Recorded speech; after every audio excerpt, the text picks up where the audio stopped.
राहुल ने अपने मन में बहुत ज़्यादा सपने पाल रखे थे।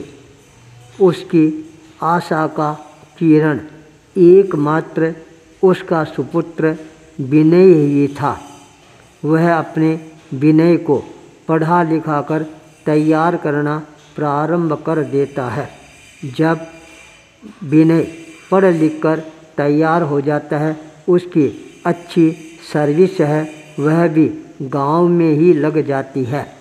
अच्छी सर्विस लगने के कारण शादी के भी अनेकों जगह से आमंत्रण आने प्रारंभ हो जाते हैं।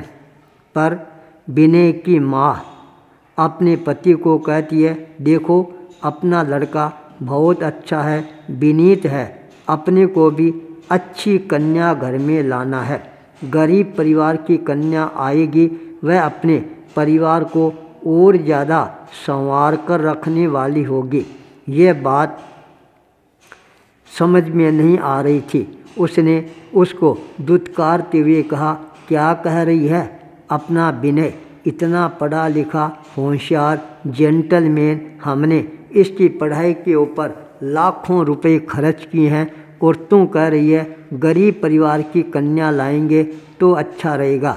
धनवान परिवार की कन्या ले आएंगे, वह अपने साथ में धन भी बहुत ज़्यादा लेकर भी आएगी, पर हमारा मान सम्मान है वह कभी भी नहीं रख पाएगी।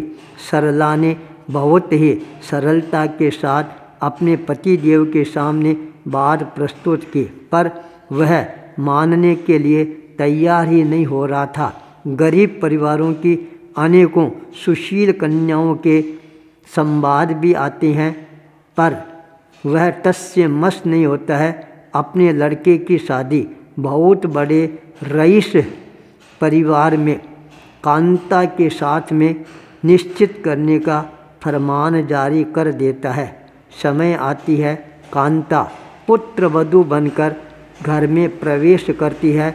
विनय और कांता दोनों के चेहरे दमक रहे थे, चमक रहे थे, पर यह चेहरे की दमक और चमक है इतनी तेजी के साथ गायब हो जाएगी, यह सोचा भी नहीं था। घर पर दस्तक देते ही थोड़े ही दिनों के अंदर वह अपने पति के कान भरने प्रारंभ कर देते हैं। कांता ने कहा, आप अपने इस गांव के अंदर क्यों अपना समय बर्बाद कर रहे हो? चलो कोई शहर में अच्छी नौकरी मिलेगी, वहाँ पर हम आराम से रहेंगे। विनय ने कहा, अरे क्या कह रही है? मैं अपने माता पिता का इकलौता लड़का हूँ, क्या अपने माता पिता को छोड़कर जाऊँगा? यह बात सुनते ही कांता तुनक मिजाज स्वभाव के साथ में कहा, माता पिता को नहीं छोड़ गए तो मेरे को छोड़ दो। मैं इस गांव के अंदर, इस घर के अंदर इन बूढ़े बूढ़ियों के साथ रहने वाली नहीं हूँ। और वह अपने हाथ नचाते हुए दूसरे रूम के अंदर चली जाती है। बड़ी समस्या खड़ी हो जाती है विनय के सामने।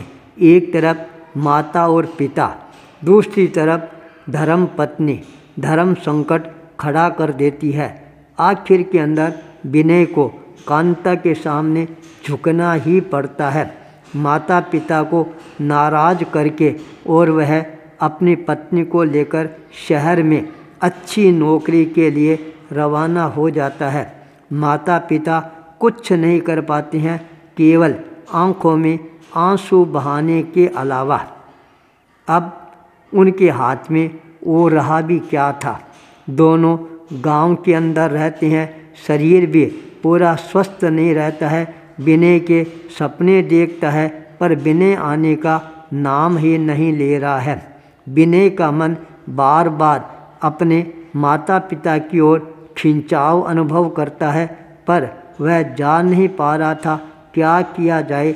ये उपाय भी उसके समझ में नहीं आ रहा था। रविवार का दिन आता है। आज विनय को छुट्टी थी। कांता मन में विचार कर रही है, आज मेरे को दिन भर घर पर रहने के लिए और ज़्यादा फुर्सत मिल जाएगी। बाहर का काम आज मैं नहीं करूँगी, आज मैं दिन भर विनय के साथ रहूँगे और आराम की नींद सोऊंगे। रात को 11 बजे का समय फ़ोन की घंटी बजती है, पर कांता फ़ोन उठाने का नाम नहीं लेती है। विनय उठता है, फ़ोन को उठाता है और पूछता है, कौन? उधर से आवाज़ आती है, विनय बाबू, हम तुम्हारे घर पर आ रही हैं, अभी रवाना हो गई हैं, सुबह 6 बजे पहुंच जाएंगे, शाम को 4 बजे हमारी ट्रेन है, हम वापस रवाना हो जाएंगे। विनय ने कहा, कोई बात नहीं है मम्मी पापा, मैं आपको रिसीव करने के लिए रेलवे स्टेशन सुबह पहुंच जाऊंगा। घंटी की आवाज़ बंद होती है। आकर कांता को जगाया और कहा, देख मम्मी पापा सुबह आ रही हैं, दिन में यहाँ रहेंगे, शाम को वापस घर चले जाएंगे। यह बात सुनते ही कांता भड़क जाती है और कहती है, इन बूढ़े बूढ़ियों को आने के लिए आज का ही रविवार का ही दिन मिला क्या? मैं इनके लिए कुछ भी नहीं करूँगी। इतना कहकर वह मुंह फेर कर सो जाती है। विनय सुबह जल्दी उठता है और कहता है, कांता, मैं मम्मी पापा को लेने के लिए स्टेशन जा रहा हूँ, मम्मी पापा के लिए क्या भोजन बनाएगी? इतनी ज़्यादा भयानक गुस्से में थी, अपने पैर को पटकते हुए कहती है, क्या भोजन बनाऊंगी? मेरे को ही तड़ कर उन दोनों को खिला देना। विनय मुस्कुराता हुआ बाहर निकल जाता है। कांता स्नान करके सोचती है, क्या करूं? बूढ़ी बूढ़ी आ रही हैं, पेट तो उनका भरना ही पड़ेगा। रसोई बनाने का मन भी नहीं है, फिर भी रसोई में जाना पड़ता है। भोजन बनाना प्रारंभ करती है। कहीं मिर्च कम डालती है, नमक ज़्यादा डाल देती है, कहीं नमक कम डालती है, मिर्चें ज़्यादा डाल देती है। फुलके आधे कच्चे आधे पक्के बिना मन बनाकर ढककर और बाहर आकर किताब हाथ में लेकर पढ़ना प्रारंभ कर देती है। तभी घंटी बजती है और वह बिना मन उठकर दरवाज़ा खोलने के लिए आगे बढ़ती है। जो इन दरवाज़ा खोलती है उसकी आंखें फटी की फटी रह जाती है, उसकी गर्दन नीचे झुक जाती है। वह अपने मम्मी पापा को देखकर वह सदमे में आ जाती है। मम्मी ने कहा, अरे कांता, क्या देख रही है? क्या हमारे को भीतर आने के लिए नहीं कहेगी? कांता का मुंह और ज़्यादा नीचे हो जाता है। भीतर आ जाते हैं, गप्पे मारना प्रारंभ कर देते हैं। मम्मी ने कहा, कांता, केवल बातों से पेट भरेगी या हमारे को भोजन भी खिलाएगी? ये बात सुनते ही कांता का कलेजा धड़कना प्रारंभ हो जाता है। क्या मैं अपने मम्मी पापा को कच्चा भोजन, इस तरह का भोजन खिलाऊंगी? पर और कोई उपाय भी नहीं था। उसी समय विनय बहाना बनाकर बाहर निकल जाता है। कांता जो बनाया हुआ भोजन कच्चा पक्का था वह लाकर सामने रखती है। मम्मी पापा भोजन करना प्रारंभ करते हैं। अरे इतनी कच्ची रोटियां, अध सीखी रोटियां, नमक का एकदम इतना ज़्यादा जोर! अरे कांता, ऐसा भोजन तुमने बनाया है? कांता की आंखों में आंसू की धारा बहनी प्रारंभ हो जाती है। मम्मी पापा ने कहा, क्या बात है, तेरे को पता नहीं था हम आ रही हैं? तब उसने कहा, नहीं, मेरे को बताया था मम्मी पापा आ रही हैं। मैंने सोचा विनय के मम्मी पापा आ रही हैं, इसलिए मैंने यह भोजन बना दिया।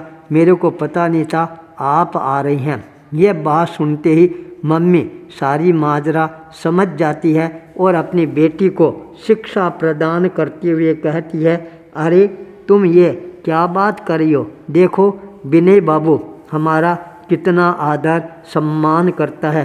क्या तुम अपने सास ससुर का इतना आदर और सम्मान नहीं कर सकती हो? क्या तुमने अपने जीवन को बर्बाद कर रही है और हमारा नाम है वह भी बदनाम कर रही है? अरे कहीं पर भी हो, किसी के भी मम्मी पापा हो, हमेशा आदर और सम्मान है ये प्रदान करना चाहिए। कांता की आज आंखें खुल जाती है। पराये मम्मी पापा और अपने मम्मी पापा का अंतर भेद रेखा कितना भयानक जीवन के अंदर अपमानकारी क्षण बना देती है। कांता उसी समय अपने आप को सजग और सावधान करती है। मम्मी पापा इधर रवाना होते हैं और वह विनय को लेकर सीधी अपने गांव ससुराल पहुंचती है। सास ससुर से माफ़ी मांगती है। सास ससुर को ससम्मान गांव से लेकर शहर में आती है। उनकी सेवा और शुश्रूषा है वह करना प्रारंभ कर देती है। जब चोट लगती है तब अपने आप ही भीतर की खोट है वह बाहर निकलनी प्रारंभ हो जाती है। संस्कार संस्कृति के जनक होती है, पर जब अच्छे संस्कार आते हैं तब ही अच्छे परिवार का निर्माण होता है। ये बात आज कांता के समझ में आ गई थी। वह संकल्प कर लेती है, आज के बाद मैं किसी का भी अपमान नहीं करूँगी, सबका सम्मान करूँगी और अच्छे संस्कार देकर अच्छी संस्कृति का निर्माण करूँगी। जीवन का बदलाव ही सच्चा बदलाव है। आचार्य भूपेंद्र।